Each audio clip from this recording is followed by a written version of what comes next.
ಆತ್ಮೀಯ ವಿದ್ಯಾರ್ಥಿಗಳೇ, ಎಲ್ಲರಿಗೂ ನಮಸ್ಕಾರಗಳು.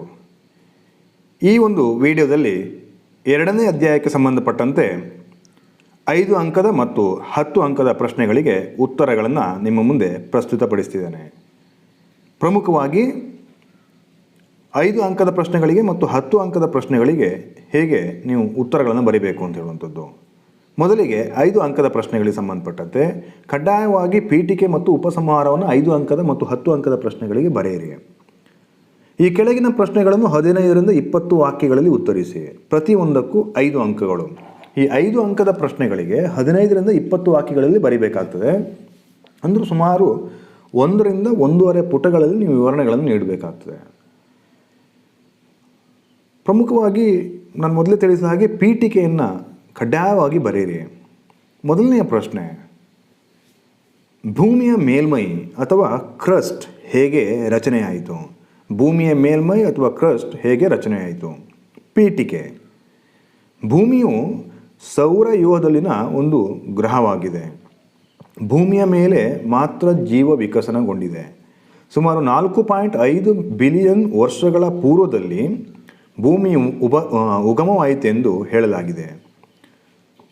ಭೂಮಿಯ ಆಗಿನ ತಾಪಮಾನವೆಷ್ಟಿತ್ತೆಂದರೆ ಅದು ಕರಗಿದ ಬಂಡೆಗಳ ಉರಿಯುವ ಗೋಳವಾಗಿತ್ತು. ಹೀಗೆ ಪೀಠಿಕೆಯಲ್ಲಿ ಭೂಮಿಗೆ ಸಂಬಂಧಪಟ್ಟಂತೆ ಭೂಮಿ ಸೌರವ್ಯೂಹದಲ್ಲಿನ ಒಂದು ಗ್ರಹ, ಭೂಮಿಯ ಮೇಲ್ಮೈ ಮಾತ್ರ ಜೀವಿಗಳ ಉಗಮವಾಗಿದೆ. ಈ ರೀತಿಯ ಒಂದು ಪೀಠಿಕೆಯನ್ನು ಕೊಡಿ. ಆ ನಂತರ ಈ ಒಂದು ಪ್ರಶ್ನೆಗೆ ನೇರ ಉತ್ತರವನ್ನು ಕೊಡಿ.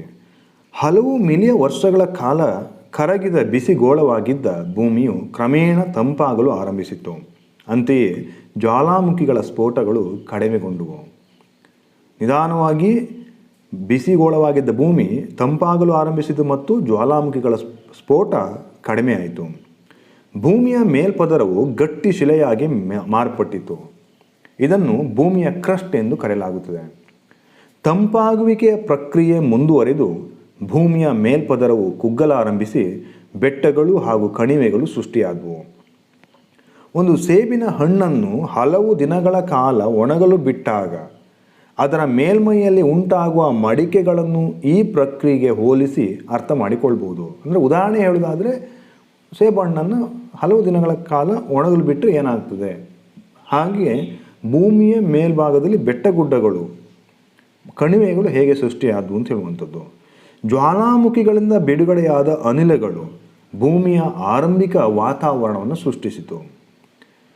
ಭೂಮಿಯ ಮೇಲೆ ಅತಿ ಹೆಚ್ಚು ಉಷ್ಣಾಂಶವನ್ನು ಹೊಂದಿದ್ದು ನೀರು ಆವಿಯ ರೂಪದಲ್ಲಿತ್ತು. ಭೂಮಿಯ ಮೇಲ್ಭಾಗದಲ್ಲಿ ಗಟ್ಟಿ ಶಿಲೆ ಸೃಷ್ಟಿಯಾದರೂ ಅತಿ ಹೆಚ್ಚು ಉಷ್ಣಾಂಶವನ್ನು ಹೊಂದಿದ್ದು ನೀರು ಆವಿಯ ರೂಪದಲ್ಲಿತ್ತು.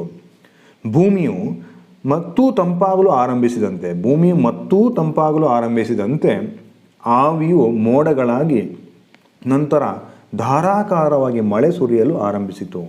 ಈ ದೀರ್ಘ ಸುರಿಮಳೆಯು ಭೂಮಿಯ ಮೇಲೆ ಕೆರೆ, ಕೊಳ್ಳ, ನದಿ, ಸರೋವರ ಸಮುದ್ರಗಳ ಬೆಳವಣಿಗೆಗೆ ಕಾರಣವಾಗ್ತದೆ. ಈ ಸುರಿಮಳೆ ಮತ್ತು ಮಾರುತಗಳು ಬೆಟ್ಟ ಹಾಗೂ ಕಣಿವೆಗಳನ್ನು ಸವೆಸಲು ಪ್ರಾರಂಭಿಸುತ್ತದೆ.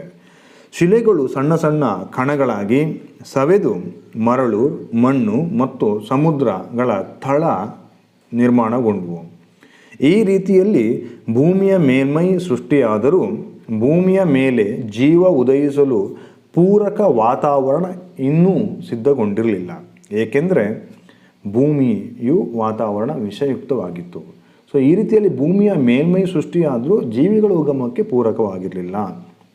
ಸೊ ಇದು ಹೇಗೆ ಭೂಮಿಯ ಮೇಲ್ಮೈ ಸೃಷ್ಟಿ ಆಯಿತು ಅಂತ ಹೇಳಲಿಕ್ಕೆ ಸಂಬಂಧಪಟ್ಟಂತೆ ವಿವರಣೆಗಳು. ಇನ್ನು 2ನೆಯ ಪ್ರಶ್ನೆ, ಆಹಾರ ಮತ್ತು ಆಶ್ರಯಗಳು ಹೇಗೆ ಮಾನವನ ವಿಕಸನಕ್ಕೆ ಕಾರಣವಾಯಿತು? ಆಹಾರ ಮತ್ತು ಆಶ್ರಯ ತಾಣಗಳು. ಮೊದಲಿಗೆ ಪೀಠಿಕೆ. ಇಲ್ಲಿ ಪ್ರಮುಖವಾಗಿ ಮನುಷ್ಯನ ಮೇಲೆ ಹೇಗೆ ಆಹಾರ ಮತ್ತು ಆಶ್ರಯ ತಾಣಗಳು ಪ್ರಭಾವ ಬೀರಿವೆ.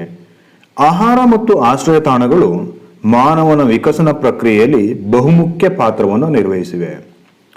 ಆಧುನಿಕ ಮಾನವನ ಉಗಮ ಪೂರ್ವದಲ್ಲಿ ಈ ಕೆಳಗಿನ 3 ಹಂತದಲ್ಲಿ ಆಹಾರ ಮತ್ತು ಆಶ್ರಯ ತಾಣಗಳು ಬೆಳವಣಿಗೆ ಆಗುವುದನ್ನು ಕಾಣಬಹುದು. ಅಂದರೆ ಪ್ರಮುಖವಾಗಿ 3 ಹಂತದಲ್ಲಿ ಆಹಾರ ಮತ್ತು ಆಶ್ರಯ ತಾಣಗಳ ಬೆಳವಣಿಗೆಯನ್ನು ಪಠ್ಯಪುಸ್ತಕದಲ್ಲಿ ವಿವರಿಸಲಾಗಿದೆ. ಆ 3 ಹಂತಗಳನ್ನು ತಿಳ್ಕೊಳ್ಳೋಣ. ಮೊದಲಿಗೆ ಹೋಮಿನಾಯ್ಡ್ಗಳು. ಇಲ್ಲಿ ಹೋಮಿನಾಯ್ಡ್ಗಳು ಹೇಗೆ ಆಹಾರ ಮತ್ತು ಆಶ್ರಯ ತಾಣಗಳನ್ನು ಹೊಂದಿದ್ವು ಅಂತ ಹೇಳುವಂಥದ್ದು. ಹೋಮಿನಾಯ್ಡ್ಗಳು ಮರಗಳ ಮೇಲೆ ಜೀವಿಸುತ್ತಿದ್ದುವು. ಗಿಡ ಮರಗಳು ಇವುಗಳಿಗೆ ಪರಭಕ್ಷಕಗಳಿಂದ ರಕ್ಷಣೆ ನೀಡುವ ಆಶ್ರಯ ತಾಣಗಳಾಗಿದ್ವು. ಮರಗಳ ಮೇಲೆ ಜೀವಿಸುತ್ತಿದ್ವು. ಗಿಡ ಮರಗಳು ಇವುಗಳಿಗೆ ಪರಭಕ್ಷಕಗಳಿಂದ ರಕ್ಷಣೆ ನೀಡುವ ಆಶ್ರಯ ತಾಣಗಳಾಗಿದ್ವು. ಹೋಮಿನಾಯ್ಡ್ಗಳು ಬೀಜಗಳು, ಹಣ್ಣುಗಳು, ಗಡ್ಡೆಗಳು ಮುಂತಾದ ಆಹಾರವನ್ನು ಸಂಗ್ರಹಿಸುತ್ತಿದ್ವು. ಇವು ಮಾಂಸಾಹಾರಿಗಳಾಗಿರಲಿಲ್ಲ. ಹೋಮಿನಾಯ್ಡ್ಗಳು ಮಾಂಸಾಹಾರಿಗಳಾಗಿರಲಿಲ್ಲ. ಹೀಗೆ ಆರಂಭದ ಮನುಷ್ಯ ಗಿಡ ಮರಗಳಲ್ಲಿ ವಾಸ ಮಾಡ್ತಿದ್ದ ಮತ್ತು ಗಿಡ ಮರಗಳಲ್ಲಿ ಸಿಗುತ್ತಿದ್ದಂತಹ ಆಹಾರ ವಸ್ತುಗಳನ್ನು ತಿಂತಾ ಇದ್ದ. ಇನ್ನು ಎರಡನೇದಾಗಿ ಹೋಮಿನಿಡ್ಗಳು. ಈ ಹೋಮಿನಿಡ್ಗಳು ಭೂಮಿಗೆ ಅಥವಾ ನೆಲಕ್ಕೆ ಹೊಂದಿಕೊಳ್ಳಲು ಆರಂಭಿಸಿದ್ವು. ಯಾಕೆ ಹೋಮಿನಿಡ್ಗಳು ಭೂಮಿಗೆ ಅಥವಾ ನೆಲಕ್ಕೆ ಹೊಂದಿಕೊಂಡು ಅಂತ ಹೇಳಿದರೆ, ವಾಯುಗುಣದಲ್ಲಾದಂತಹ ಬದಲಾವಣೆಯಿಂದ ಆಹಾರ ಸಂಗ್ರಹಿಸಲು ಮರಗಿಡಗಳನ್ನು ಬಿಟ್ಟು ನೆಲದ ಮೇಲೆ ಬರುವುದು ಅನಿವಾರ್ಯವಾಗಿತ್ತು. ಹೋಮಿನಿಡ್ಗಳು ಕ್ರಮೇಣ ದೀರ್ಘಾವಧಿಗೆ ನೆಲಕ್ಕೆ ಹೊಂದಿಕೊಳ್ಳಲು ಆರಂಭಿಸಿದ್ವು. ಅಂದರೆ ಆರಂಭದಲ್ಲಿ ಕೆಲವು ಸಮಯದ ಮಟ್ಟಿಗೆ ಭೂಮಿಯ ಮೇಲೆ ಬರ್ತಿದ್ರೆ ನಂತರ ದಿನಗಳಲ್ಲಿ ಹೆಚ್ಚಿನ ಅಥವಾ ದೀರ್ಘಾವಧಿಗೆ ಹೊಂದಿಕೊಳ್ಳಲು ಪ್ರಾರಂಭಿಸ್ತವೆ. ಹೀಗೆ ನೆಲದ ಮೇಲೆ ಜೀವನಕ್ಕೆ ಹೊಂದಿಕೊಂಡ ಹೋಮಿನಿಡ್ಗಳು ಗುಹೆಗಳು ಮತ್ತು ವಿಸ್ತರಿಸಿದ ಬಂಡೆಗಳನ್ನು ಆಶ್ರಯ ತಾಣಗಳನ್ನಾಗಿ ಮಾಡಿಕೊಂಡು, ಅಂದರೆ ದೊರೆಯುವಂತಹ ಗುಹೆಗಳು ಮತ್ತು ವಿಸ್ತರಿಸಿದ ಬಂಡೆಗಳಲ್ಲಿ ಆಶ್ರಯ ಪಡಲಿಕ್ಕೆ ಪ್ರಾರಂಭಿಸ್ತವೆ. ಮರಗಳ ಮೇಲೆ ವಾಸ ಮಾಡ್ತಿದ್ದಂತಹ ಮನುಷ್ಯ ಪ್ರಭೇದಗಳು ನಿಧಾನವಾಗಿ ಬಂಡೆಗಳಲ್ಲಿ ಮತ್ತು ಗುಹೆಗಳಲ್ಲಿ ವಾಸ ಮಾಡಲಿಕ್ಕೆ ಪ್ರಾರಂಭಿಸಿದ್ವು. ನಿಯಾಂಡರ್ ಮಾನವ ಗುಹೆಗಳನ್ನು ಆಶ್ರಯಿಸಿದ ಮೊದಲ ಮಾನವ ಪ್ರಜಾತಿ. ಮೊದಲ ಬಾರಿಗೆ ಗುಹೆಗಳನ್ನು ಆಶ್ರಯಿಸಿದನು ನಿಯಾಂಡರ್ ಮಾನವ. ಆಹಾರದ ಕೊರತೆಯು ಆಹಾರ ಸಂಗ್ರಹಣೆಯ ಜೊತೆಗೆ ಸ್ವಾಭಾವಿಕವಾಗಿ ಸತ್ತ ಪ್ರಾಣಿಗಳನ್ನು ಇಲ್ಲವೇ ಪರಭಕ್ಷಕಗಳು ಕೊಂದು ತಿಂದ ಉಳಿಸಿದ ಆಹಾರವನ್ನು ಬಳಸಲು ಆರಂಭಿಸಿದರು. ಅಂದರೆ ಈ ಹಂತದಲ್ಲಿ ಮಾಂಸಾಹಾರವನ್ನು ಸೇವಿಸಲಿಕ್ಕೆ ಪ್ರಾರಂಭಿಸ್ತಾನೆ. ಇನ್ನು ಮೂರನೆಯದು ಹೋಮಿನಿನ್ಗಳು. ಈ ಹೋಮಿನಿನ್ಗಳು ಅಂದರೆ ಆರ್ಕಾಯಿಕ್ ಮಾನವ ಪ್ರಜಾತಿ ಆಹಾರ ಸಂಗ್ರಹಣೆ ಮತ್ತು ಸತ್ತ ಪ್ರಾಣಿಗಳ ಸಂಗ್ರಹದ ಜೊತೆಗೆ ಯೋಜಿತವಾದ ಬೇಟೆ ಮತ್ತು ಮೀನು ಹಿಡಿಯುವುದನ್ನು ಆರಂಭಿಸಿದನು. ಹೋಮಿನಿನ್ಗಳು ಯೋಜಿತವಾದ ಬೇಟೆ ಮತ್ತು ಮೀನು ಹಿಡಿಯುವುದನ್ನು ಪ್ರಾರಂಭಿಸ್ತಾರೆ. ಯೋಜಿತ ಬೇಟೆ ಹಾಗೂ ದೊಡ್ಡ ಪ್ರಾಣಿಗಳನ್ನು ವಧಿಸಿರುವಂಥ ಅತ್ಯಂತ ಪ್ರಾಚೀನ ಕುರುಹುಗಳು 2 ಸ್ಥಳಗಳಲ್ಲಿ ದೊರೆತಿವೆ. 2 ಅಂಕದ ಪ್ರಶ್ನೆಗೂ ಇಲ್ಲಿ ವಿವರಿಸಲಾಗಿದೆ. ಇಲ್ಲಿ ನೀವು ಗಮನಿಸಬೇಕಾಗ್ತದೆ. ಯೋಜಿತವಾದ ಬೇಟೆ ಮತ್ತು ದೊಡ್ಡ ಪ್ರಾಣಿಗಳನ್ನು ವಧಿಸಿರುವಂಥ ಅತ್ಯಂತ ಪ್ರಾಚೀನ ಕುರುಹುಗಳು ಎಲ್ಲಿ ದೊರೆತಿವೆ ಅಂತ ಹೇಳುವಂಥದ್ದು. ಒಂದು ಇಂಗ್ಲೆಂಡಿನ ಬಾಕ್ಸ್ ಗ್ರೋವ್ ಹಾಗೂ ಎರಡನೆಯದ್ದು ಜರ್ಮನಿಯ ಶಾನಿಂಜೆನ್. ಇಂಗ್ಲೆಂಡಿನ ಬಾಕ್ಸ್ ಗ್ರೋವ್ ಮತ್ತು ಜರ್ಮನಿಯ ಶಾನಿಂಜೆನ್ ಎಂಬ 2 ಪ್ರದೇಶಗಳಲ್ಲಿ ಸುಮಾರು 2 ಮಿಲಿಯನ್ ವರ್ಷಗಳಿಗಿಂತ ಹಿಂದಿನ ಯೋಜಿತ ಬೇಟೆ ಹಾಗೂ ದೊಡ್ಡ ಪ್ರಾಣಿಗಳನ್ನು ವಧಿಸಿರುವಂತಹ ಪ್ರಾಚೀನ ಕುರುಹುಗಳು ದೊರೆತಿವೆ. ಯೋಜಿತವಾದ ಬೇಟೆಗೆ ಆಯುಧಗಳನ್ನು ಅಭಿವೃದ್ಧಿಪಡಿಸುವ ಹಾಗೂ ಸಹವರ್ತಿಗಳ ಸಹಯೋಗದ ಅವಶ್ಯಕತೆ ಇತ್ತು. ಇದು ಮೆದುಳನ್ನು ಉತ್ತೇಜಿಸಲು ಮೆದುಳಿನ ಗಾತ್ರದ ಬೆಳವಣಿಗೆಗೆ ಕಾರಣವಾಯಿತು. ಹೆಚ್ಚಿನ ಆಹಾರ ದೊರೆಯುತ್ತಿದ್ದ ನದಿ ಹಾಗೂ ಕೆರೆ ಕೊಳ್ಳಗಳಂತಹ ಸ್ಥಳಗಳಿಗೆ ಮೇಲಿಂದ ಮೇಲೆ ಭೇಟಿ ನೀಡಲಾರಂಭಿಸಿದ ಆರ್ಕಾಯಿಕ್ ಮಾನವರು ಅವುಗಳ ಸಮೀಪ ಆಶ್ರಯಕ್ಕಾಗಿ ಯಾವುದೇ ಗುಹೆಗಳು ಇಲ್ಲವೇ ವಿಸ್ತರಿಸಿದ ಬಂಡೆಗಳು ದೊರೆಯದೆ ಹೋದಾಗ ದೊಡ್ಡ ಪ್ರಾಣಿಗಳ ಅಸ್ಥಿಪಂಜರ, ಕಟ್ಟಿಗೆ, ಕಲ್ಲು, ಹುಲ್ಲು ಮುಂತಾದವುಗಳನ್ನು ಉಪಯೋಗಿಸಿ ಆಶ್ರಯ ತಾಣಗಳನ್ನು ಬಯಲಲ್ಲಿ ನಿರ್ಮಿಸಲು ಆರಂಭಿಸಿದ. ಅಂದರೆ ಹೋಮಿನಿನ್ಗಳು ನದಿಯ ಬಯಲುಗಳಲ್ಲಿ ಗುಹೆಗಳು ಅಥವಾ ಕಲ್ಲು ಬಂಡೆಗಳು ದೊರೆಯದೇ ಇರುವ ಸಂದರ್ಭದಲ್ಲಿ ತಾನೇ ಪ್ರಾಣಿಗಳ ಅಸ್ಥಿಪಂಜರ, ಕಟ್ಟಿಗೆ, ಕಲ್ಲು, ಹುಲ್ಲು ಮುಂತಾದವುಗಳನ್ನು ಉಪಯೋಗಿಸಿ ಆಶ್ರಯ ತಾಣ ನಿರ್ಮಿಸಲಿಕ್ಕೆ ಪ್ರಾರಂಭಿಸಿದ. ಇನ್ನು ಉಪಸಂಹಾರಕ್ಕೆ ಸಂಬಂಧಪಟ್ಟಂತೆ ಹೀಗೆ ಮಾನವ ಪ್ರಜಾತಿಯು ಪ್ರಯಾಣ ಮರಗಳ ಮೇಲೆ ಆರಂಭವಾಗಿ ಗುಹೆಗಳಲ್ಲಿ ಮುಂದುವರೆದು ಬಯಲುಗಳಲ್ಲಿ ಕಟ್ಟಡಗಳನ್ನು ನಿರ್ಮಿಸುವ ಹಂತಕ್ಕೆ ಬಂದು ತಲುಪಿತು. ನೋಡಿ, ಆರಂಭದಲ್ಲಿ ಗಿಡ ಮರಗಳಲ್ಲಿ ವಾಸ ಮಾಡ್ತಿದ್ದಂಥ ಮನುಷ್ಯ ಗುಹೆಗಳಲ್ಲಿ ಮುಂದುವರೆದು ಬಯಲುಗಳಲ್ಲಿ ಸ್ವತಃ ಕಟ್ಟಡಗಳನ್ನು ನಿರ್ಮಿಸುವ ಹಂತಕ್ಕೆ ಬರುವುದನ್ನು ಗಮನಿಸ್ಬೋದು. ಇನ್ನು ಮೂರನೆಯ ಪ್ರಶ್ನೆ, ಮಾನವನ ವಿಕಸನದಲ್ಲಿ ಪಶುಪಾಲನೆ ಮತ್ತು ಕೃಷಿಯ ಪಾತ್ರವನ್ನು ವಿವರಿಸಿ. ಪಶುಪಾಲನೆ ಮತ್ತು ಕೃಷಿಯ ಪಾತ್ರವೇನು? ಪೀಠಿಕೆ. ಮಾನವನ ವಿಕಸನ ಪ್ರಕ್ರಿಯೆಯಲ್ಲಿ ಮೊದಲಿಗೆ ಪಶುಪಾಲನೆ ಪ್ರಾರಂಭವಾಗಿ ಆನಂತರ ದಿನಗಳಲ್ಲಿ ಕೃಷಿ ಚಟುವಟಿಕೆಗಳು ನಡೆದವು. ಆಹಾರ ಸಂಗ್ರಾಹಕರು ಹಾಗೂ ಬೇಟೆಗಾರರಾಗಿದ್ದ ಮಾನವರು ಆಹಾರ ಬೆಳೆಯುವವರು ಅಥವಾ ಆಹಾರವನ್ನು ಉತ್ಪಾದಿಸುವಂಥ ಆಹಾರ ಉತ್ಪಾದಕರಾದರು. ಹಿಮಯುಗದಂತಹ ಪ್ರತಿಕೂಲ ವಾಯುಗುಣದ ಪ್ರಭಾವವನ್ನು ಪಶುಪಾಲನೆ ಮತ್ತು ಕೃಷಿ ಚಟುವಟಿಕೆಗಳಿಂದ ಎದುರಿಸಿದರು. ಪಶುಪಾಲನೆಯ ಆರಂಭದಿಂದಾಗಿ ಆಹಾರವು ಸದಾ ಅವರೊಂದಿಗಿತ್ತು. ನಾಯಿಯು ಮಾನವರಿಂದ ಪಳಗಿಸಲ್ಪಟ್ಟ ಮೊದಲ ಪ್ರಾಣಿ ಎಂದು ನಂಬಲಾಗಿದೆ.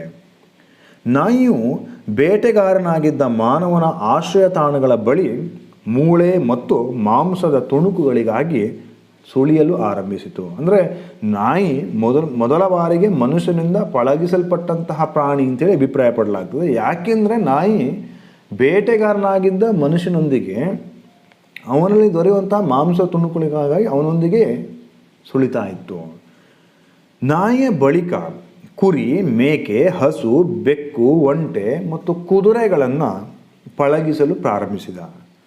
ಪಶುಪಾಲನೆಯು ಮಾನವರನ್ನು ಅಲೆಮಾರಿಗಳನ್ನಾಗಿಸಿತು, ಏಕೆಂದರೆ ಮಾನವನು ಪಶುಗಳಿಗೆ ಆಹಾರ ಮತ್ತು ನೀರನ್ನು ಅರಸಿ ಬಹುದೂರ ಕ್ರಮಿಸಬೇಕಿತ್ತು. ಸೊ ಹಾಗಾಗಿ ಪಶುಪಾಲನೆ ಮನುಷ್ಯನನ್ನು ಅಲೆಮಾರಿಯನ್ನಾಗಿಸಿತು. ಮಾನವನ ವಿಕಸನದ ಇತಿಹಾಸದಲ್ಲಿ ಕೃಷಿಯ ಆರಂಭವನ್ನು ಕ್ರಾಂತಿಕಾರಕ ಬದಲಾವಣೆ ಎನ್ನಬಹುದು. ಇದು ನವಶಿಲಾಯುಗದ ಪ್ರಮುಖ ಅಂಶವಾಗಿದೆ. ಕೃಷಿಯ ಆರಂಭ ನವಶಿಲಾಯುಗದ ಪ್ರಮುಖ ಅಂಶ, ಮತ್ತೊಂದು ಕ್ರಾಂತಿಕಾರಕ ಬದಲಾವಣೆ ಅಂತೇಳಿ ಕರೆಯಲಾಗ್ತದೆ. ಗೋಧಿ, ಅಕ್ಕಿ, ಸಿರಿಧಾನ್ಯಗಳು ಮುಂತಾದ ಬೆಳೆಗಳನ್ನು ಬೆಳೆಯಲು ಆರಂಭಿಸಿದರು. ಕೃಷಿಯು 13,000 ವರ್ಷಗಳಿಗಿಂತ ಪೂರ್ವದ ಚಟುವಟಿಕೆಯೇನೂ ಅಲ್ಲ. ಅಂದರೆ ಕೃಷಿಯ ಆರಂಭ ಸುಮಾರು 13,000 ವರ್ಷಗಳಿಂದ ಈಚೆಗೆ ಆರಂಭವಾಗಿದೆ. ಕೃಷಿ ಮಾನವನನ್ನು ಕೃಷಿ ಭೂಮಿಯ ಬಳಿ ನೆಲೆಸುವಂತೆ ಮಾಡಿತು. ಈ ನೆಲೆಸುವಿಕೆ ಗ್ರಾಮಗಳ ಉದಯಕ್ಕೆ ಕಾರಣವಾಯಿತು. ಈ ಗ್ರಾಮ ಹಾಗೂ ನಗರಗಳು ನಾಗರಿಕತೆಗಳ ತಳಪಾಯಗಳಾದವು. ಈ ರೀತಿಯಲ್ಲಿ ಪಶುಸಂಗೋಪನೆ ಮತ್ತು ಕೃಷಿ ಮಾನವನ ವಿಕಸನದಲ್ಲಿ ಬಹುಮುಖ್ಯವಾದಂಥ ಒಂದು ಪಾತ್ರವನ್ನು ನಿರ್ವಹಿಸಿದೆ. ಇನ್ನು 4ನೆಯ ಪ್ರಶ್ನೆ, ಮಾನವನ ವಿಕಾಸದಲ್ಲಿ ದ್ವಿಪಾದ ಚಲನೆ ಹಾಗೂ ಶಿಲಾಯುಧಗಳು ಯಾವ ಪಾತ್ರವನ್ನು ವಹಿಸಿದವು? ದ್ವಿಪಾದ ಚಲನೆ ಮತ್ತು ಶಿಲಾಯುಧಗಳು ಅಥವಾ ಉಪಕರಣಗಳ ತಯಾರಿಕೆ ಯಾವ ಪಾತ್ರವನ್ನು ನಿರ್ವಹಿಸಿವೆ? ಪೀಠಿಕೆ. ದ್ವಿಪಾದ ಚಲನೆ ಹಾಗೂ ಶಿಲಾಯುಧಗಳು ಮಾನವನ ವಿಕಸನದಲ್ಲಿ ಬಹುಮುಖ್ಯ ಪಾತ್ರವನ್ನು ನಿರ್ವಹಿಸಿವೆ. ಅವುಗಳನ್ನು ಈ ಕೆಳಗಿನಂತೆ ತಿಳಿದುಕೊಳ್ಳಬಹುದು. ಮೊದಲಿಗೆ ದ್ವಿಪಾದ ಚಲನೆ ಅಥವಾ ಬೈಪೆಡಲಿಸಮ್. ಇದ್ರ ಬಗ್ಗೆ ಮೊದಲು ನಾನು 1 ಅಂಕದ 2 ಅಂಕದ ಪ್ರಶ್ನೆಗಳು ಹೇಳುವಾಗ ವಿವರಿಸಿದ್ದೇನೆ. ಈ ಹೋಮಿನಾಯ್ಡ್ಗಳು ಚತುಷ್ಪಾದಿಗಳಾಗಿದ್ದವು. ಚತುಷ್ಪಾದಿಗಳು ಅಂತ ಹೇಳಿದರೆ 4 ಕಾಲುಗಳನ್ನು ಉಪಯೋಗಿಸಿ ಚಲಿಸುವಂಥದ್ದು. ಆದರೆ ಮುಂಗಾಲುಗಳು ಸಡಿಲವಾಗಿ ಹಾಗೂ ಬಾಗಿಸಲು ಬರುವಂತಿದ್ವು. ಚತುಷ್ಪಾದಿಗಳಾಗಿದ್ದರೂ ಮುಂಗಾಲುಗಳು ಸಡಿಲವಾಗಿದ್ದವು ಅಥವಾ ಫ್ಲೆಕ್ಸಿಬಲ್ ಆಗಿದ್ದವು. ಹೋಮಿನಿಡ್ಗಳು ಕ್ರಮೇಣ ನೇರ ಅಂಗರಚನೆಯನ್ನು ಹೊಂದಿದ್ವು. ಹೋಮಿನಿಡ್ಗಳು ನೇರವಾದಂತಹ ಅಂಗ ರಚನೆ ಹೊಂದಿದ್ವು. ಹೋಮಿನಿನ್ಗಳು ದ್ವಿಪಾದ ಚಲನೆಯನ್ನು ರೂಪಿಸಿಕೊಂಡವು. ಈ ಹೋಮಿನಿನ್ಗಳು ಪ್ರಮುಖವಾಗಿ ದ್ವಿಪಾದ ಚಲನೆಯನ್ನು ಅಳವಡಿಸಿಕೊಳ್ಳುವುದನ್ನು ನೋಡಬಹುದು. ದ್ವಿಪಾದ ಚಲನೆ ಎಂದರೆ 2 ಕಾಲುಗಳನ್ನು ಉಪಯೋಗಿಸಿ ನಡೆಯುವುದು ಇಲ್ಲವೇ ಓಡುವುದು. 2 ಕಾಲುಗಳನ್ನು ಉಪಯೋಗಿಸಿ ನಡೆಯುವುದು ಅಥವಾ ಓಡುವುದನ್ನು ದ್ವಿಪಾದ ಚಲನೆ ಅಂತೇಳಿ ಕರೆಯಲಾಗ್ತದೆ. ದ್ವಿಪಾದ ಚಲನೆಗೆ ಅನುಕೂಲಕರವಾಗಿ ಅಸ್ಥಿಪಂಜರದ ವಿನ್ಯಾಸ ಹಾಗೂ ಸ್ನಾಯುಗಳು ಸಹ ಮಾರ್ಪಾಟುಗೊಂಡವು. ಅಸ್ಥಿಪಂಜರದ ವಿನ್ಯಾಸ ಮತ್ತು ಸ್ನಾಯುಗಳು ಸಹ ದ್ವಿಪಾದ ಚಲನೆಗೆ ತಕ್ಕಂತೆ ಮಾರ್ಪಾಟುಗೊಳ್ಳುವುದನ್ನು ಕಾಣ್ಬೋದು. ಇನ್ನು ಈ ಒಂದು ದ್ವಿಪಾದ ಚಲನೆಯಿಂದ ಮುಂಗಾಲುಗಳನ್ನು ಸ್ವತಂತ್ರಗೊಳಿಸುವಂತ ನೋಡ್ಬೋದು. ಅಂದರೆ ದ್ವಿಪಾದ ಚಲನೆಯಲ್ಲಿ ಮುಂಗಾಲುಗಳು ಸ್ವತಂತ್ರವಾಗಿ ಕೈಗಳಾದವು. ಈ ಒಂದು ಕೈಗಳು ನಿಧಾನವಾಗಿ ಸೂಕ್ಷ್ಮ ಹಿಡಿತ ಮತ್ತು ಮುಷ್ಟಿ ಹಿಡಿತವನ್ನು ಅಭಿವೃದ್ಧಿಗೊಳಿಸಿಕೊಂಡು ಕೈಗಳಾಗಿ ಪರಿವರ್ತಿತಗೊಂಡವು. ಸೂಕ್ಷ್ಮ ಹಿಡಿತ ಮತ್ತು ಮುಷ್ಟಿ ಹಿಡಿತಗಳು ಕೈಗಳ ಬೆಳವಣಿಗೆ ಕಾರಣವಾಯಿತು.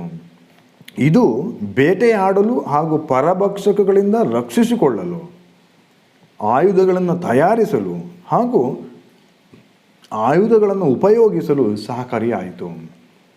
ದ್ವಿಪಾದ ಚಲನೆಯು ದೂರದವರೆಗೂ ದೃಷ್ಟಿ ಹರಿಸಲು ಹಾಗೂ ದೂರ ಪ್ರಯಾಣವನ್ನು ಹೆಚ್ಚು ಶ್ರಮವಿಲ್ಲದೆ ಕ್ರಮಿಸಲು ಸಹಾಯಕವಾಯಿತು ಅಥವಾ ಸಹಕಾರಿಯಾಯಿತು.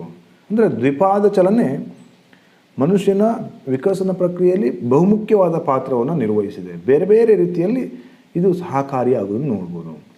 ಇನ್ನು ಉಪಕರಣಗಳ ತಯಾರಿಕೆ ಅಂದರೆ ಶಿಲಾಯುಧಗಳು ಉಪಕರಣಗಳ ರೀತಿಯಲ್ಲಿ ಹೇಗೆ ಮಾನವನ ವಿಕಸನದ ಮೇಲೆ ಪ್ರಭಾವ ಬೀರಿದೆ.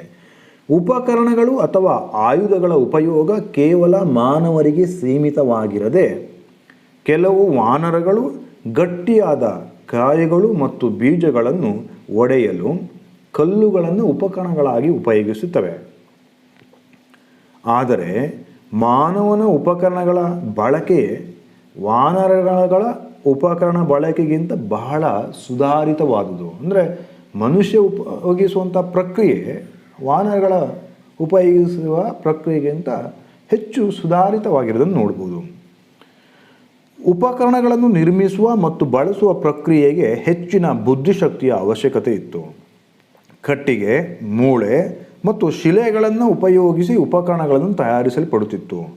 ಉಪಕರಣಗಳನ್ನು ಸಾಮಾನ್ಯವಾಗಿ ಬೇಟೆಗಾಗಿ ಹಾಗೂ ಪರಭಕ್ಷಕಗಳಿಂದ ರಕ್ಷಿಸಿಕೊಳ್ಳಲು ಬಳಸಲಾಗ್ತಿತ್ತು.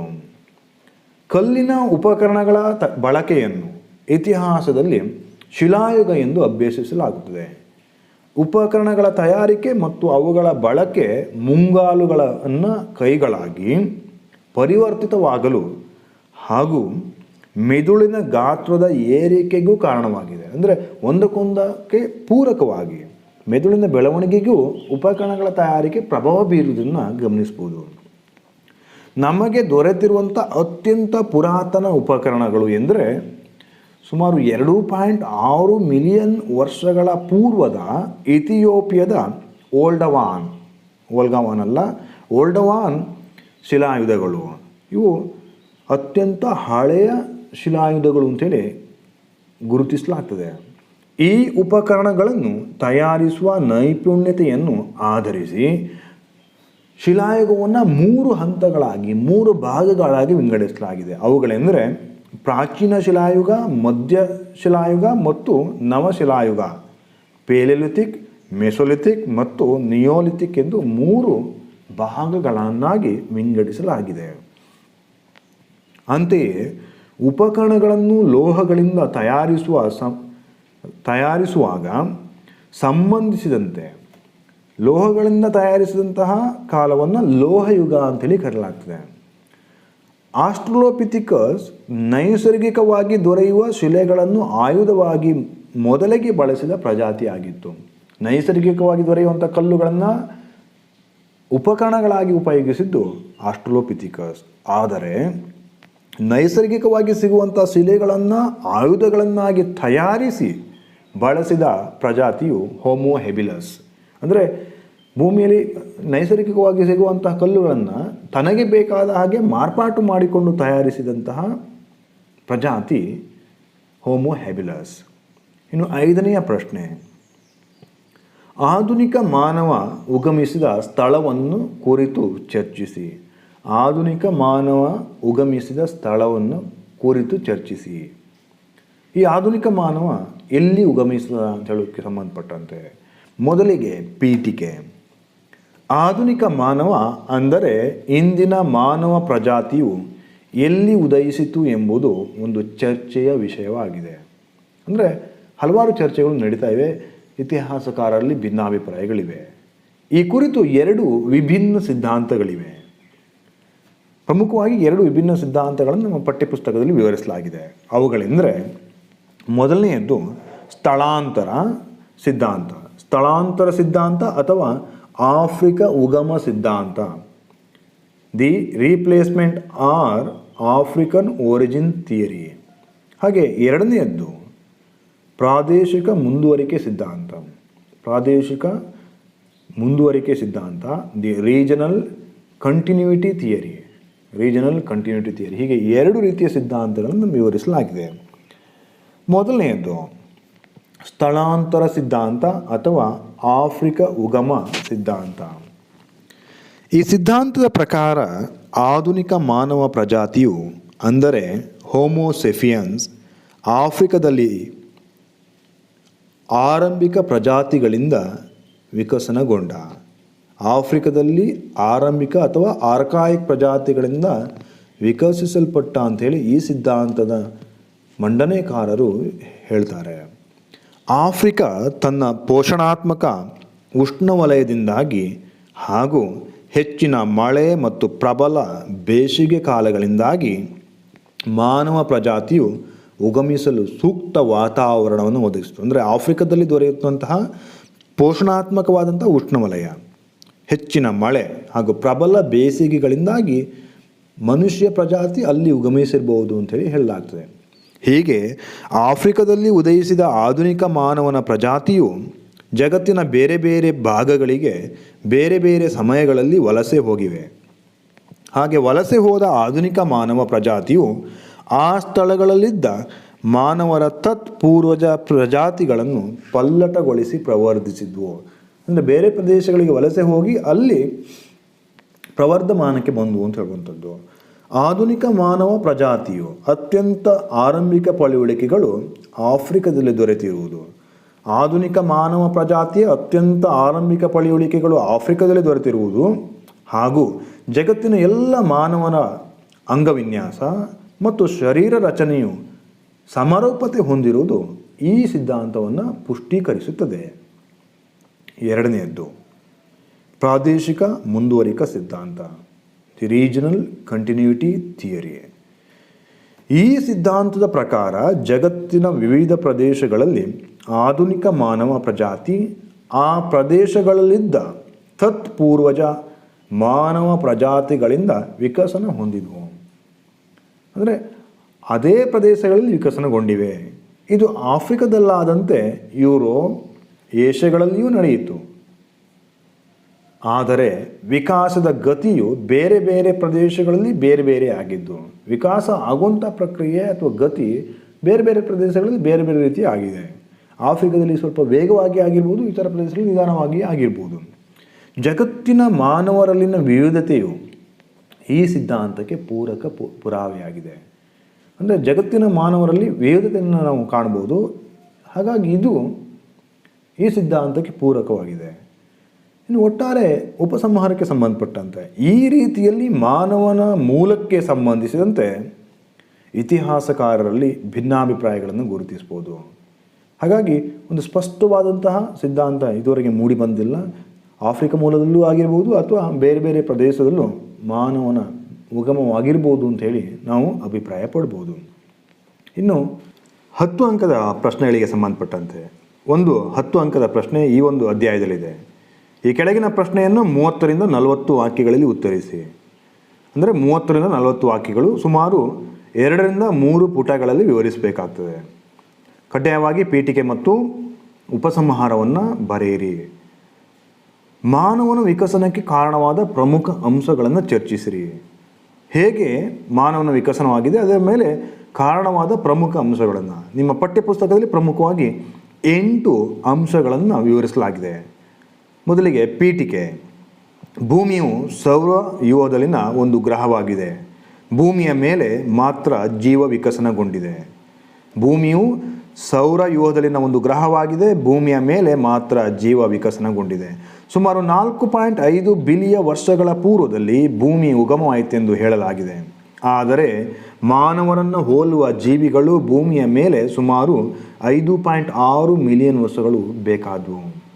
ಅಂದರೆ ಹೇಗೆ ಆರಂಭದಲ್ಲಿ ಮನುಷ್ಯ ಸೃಷ್ಟಿಯಾಗಿದ್ದಾನೆ ಅಂಥೇಳಿ ವಿವರಿಸಬೇಕಿಲ್ಲಿ. ಹೀಗೆ ಸೃಷ್ಟಿಯಾದ ಮಾನವ ಪ್ರಭೇದ ಆಧುನಿಕ ಮಾನವನಾಗಿ ರೂಪಾಂತರವಾಗಲು ಹಲವು ಅಂಶಗಳು ಪ್ರಭಾವ ಬೀರಿವೆ.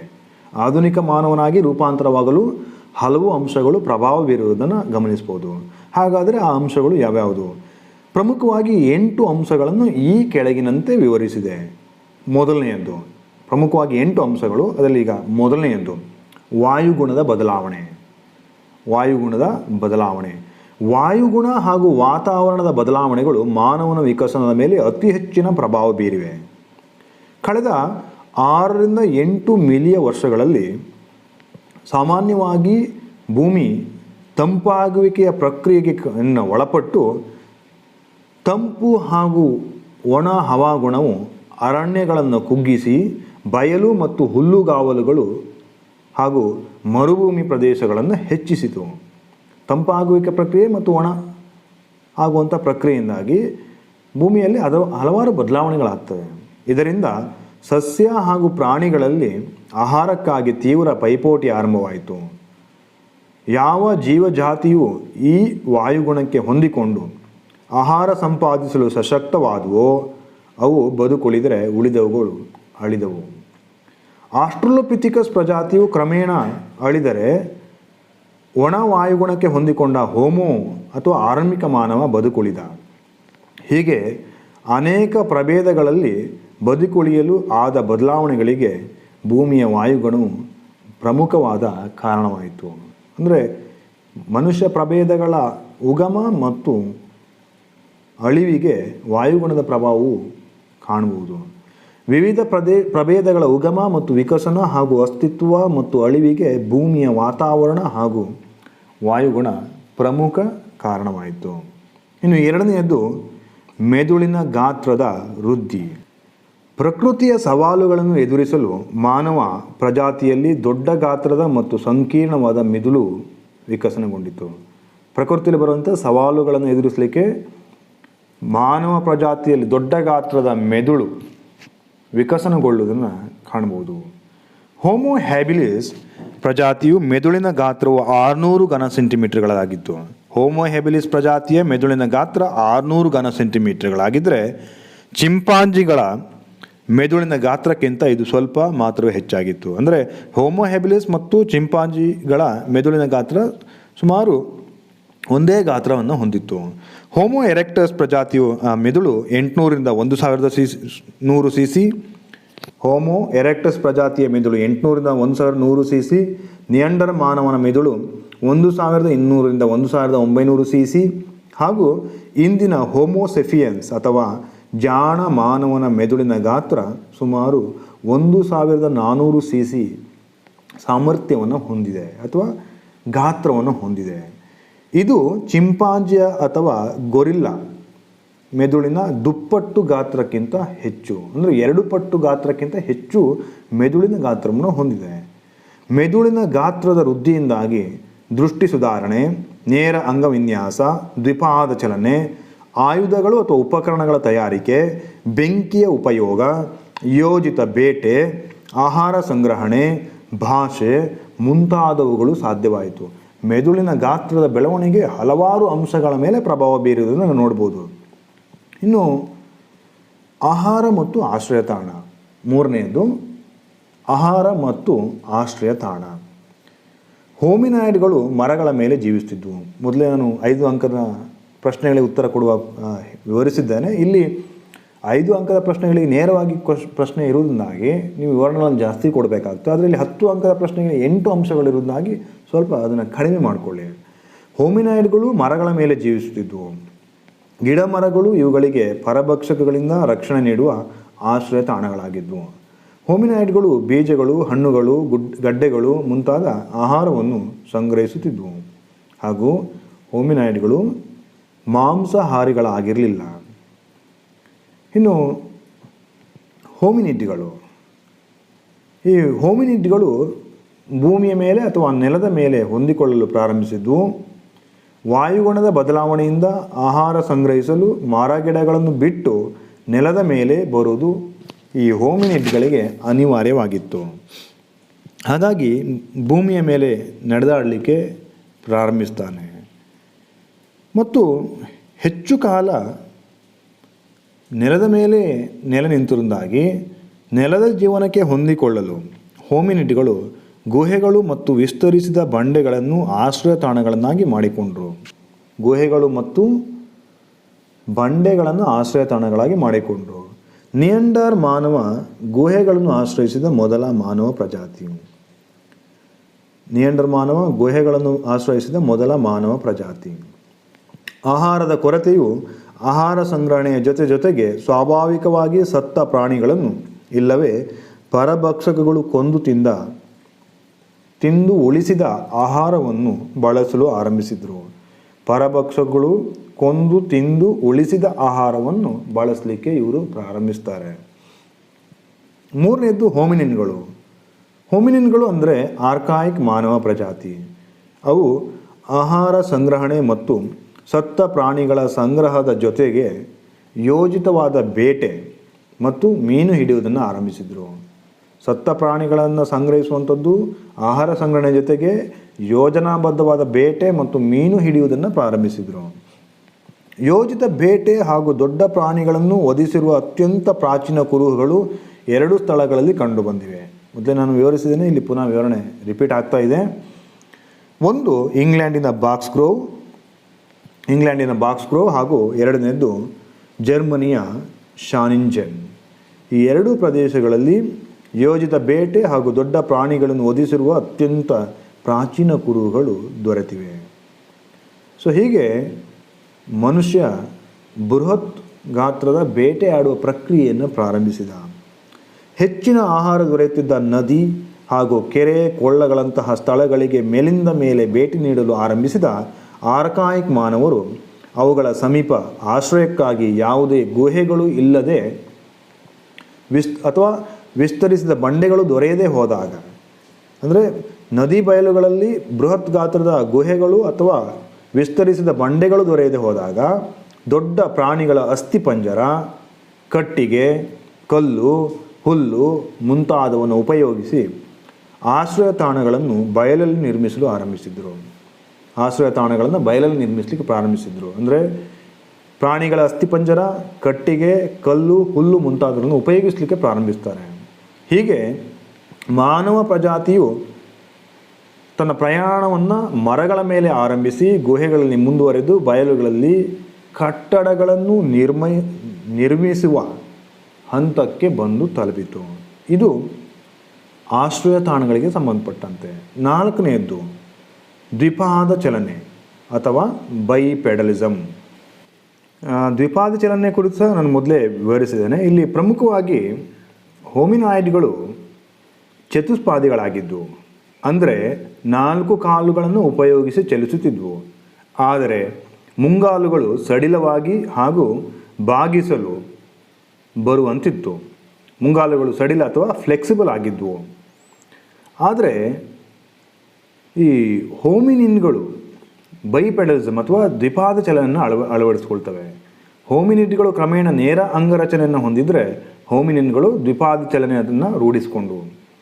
ದ್ವಿಪಾದ ಚಲನೆ ಎಂದರೆ 2 ಕಾಲುಗಳನ್ನು ಉಪಯೋಗಿಸಿ ನಡೆಯುವುದು ಇಲ್ಲವೇ ಓಡುವುದು.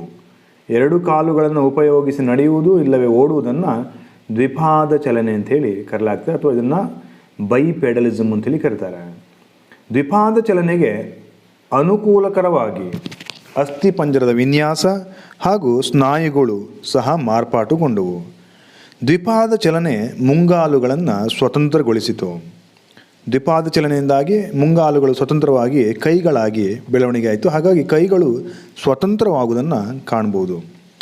ಹೀಗೆ ಸ್ವತಂತ್ರಗೊಂಡ ಮುಂಗಾಲುಗಳು ನಿಧಾನವಾಗಿ ಸೂಕ್ಷ್ಮ ಹಿಡಿತ ಮತ್ತು ಮುಷ್ಟಿ ಹಿಡಿತವನ್ನು ಅಭಿವೃದ್ಧಿಪಡಿಸಿಕೊಂಡು ಕೈಗಳಾಗಿ ಪರಿವರ್ತಿತವಾದವು. ಸೂಕ್ಷ್ಮ ಹಿಡಿತ ಮತ್ತು ಮುಷ್ಟಿ ಹಿಡಿತ ಇದು ಮನುಷ್ಯನ ಕೈಗಳಿಗಿರುವಂಥ ಒಂದು ವಿಶೇಷ ಸಾಮರ್ಥ್ಯ ಅಂತೇಳಿ ಹೇಳ್ಬೋದು. ದ್ವಿಪಾದ ಚಲನೆಯು ದೂರದವರೆಗೂ ದೃಷ್ಟಿ ಹರಿಸಲು ಹಾಗೂ ದೂರ ಪ್ರಯಾಣವನ್ನು ಹೆಚ್ಚು ಶ್ರಮವಿಲ್ಲದೆ ಕ್ರಮಿಸಲು ಸಹಕಾರಿಯಾಯಿತು. 2 ಕಾಲಾದ್ರಿಂದಾಗಿ ದೂರದವರೆಗೆ ದೃಷ್ಟಿ ಹರಿಸಲು ಹಾಗೂ ದೂರ ಪ್ರಯಾಣವನ್ನು ಹೆಚ್ಚು ಶ್ರಮವಿಲ್ಲದೆ ಕ್ರಮಿಸಲು ಸಹಕಾರಿ ಆಗ್ತದೆ. ಇದು ದ್ವಿಪಾದ ಚಲನೆಗೆ ಸಂಬಂಧಪಟ್ಟಂತೆ. ಈ ಒಂದು ದ್ವಿಪಾದ ಚಲನೆ ಏನಿದೆ ಅದು ಒಂದು ಅಂಕಕ್ಕೆ ಹೆಚ್ಚು ಪ್ರಶ್ನೆಯನ್ನು ಕೇಳುವಂಥ ಸಂಭವ ಜಾಸ್ತಿ ಇರುವುದು ಮತ್ತು ಕಳೆದ ಹಲವು ಪ್ರಶ್ನೆ ಪತ್ರಿಕೆಗಳನ್ನು ನಾವು ಗಮನಿಸಿದಾಗ ಪದೇ ಪದೇ ಈ ಒಂದು ಪ್ರಶ್ನೆಯನ್ನು ಕೇಳಿರುವುದನ್ನು ನಾವು ಗಮನಿಸ್ಬೋದು. ಇನ್ನು ಐದನೆಯ ಒಂದು ಅಂಶ ಅದು ಉಪಕರಣಗಳ ತಯಾರಿಕೆ. ಉಪಕರಣಗಳ ತಯಾರಿಕೆ ಹೇಗೆ ಮಾನವ ವಿಕಸನ ಪ್ರಕ್ರಿಯೆ ಮೇಲೆ ಪ್ರಭಾವ ಬೀರಿದೆ ಅಂತ ಹೇಳುವಂಥದ್ದು. ಉಪಕರಣಗಳ ಅಥವಾ ಆಯುಧಗಳ ಉಪಯೋಗ ಕೇವಲ ಮಾನವರಿಗೆ ಸೀಮಿತವಾಗಿರದೆ ಹಲವು ವಾನರಗಳು ಗಟ್ಟಿಯಾದ ಕಾಯಿಗಳು ಮತ್ತು ಬೀಜಗಳನ್ನು ಒಡೆಯಲು ಕಲ್ಲುಗಳನ್ನು ಉಪಕರಣಗಳಾಗಿ ಬಳಸುತ್ತವೆ.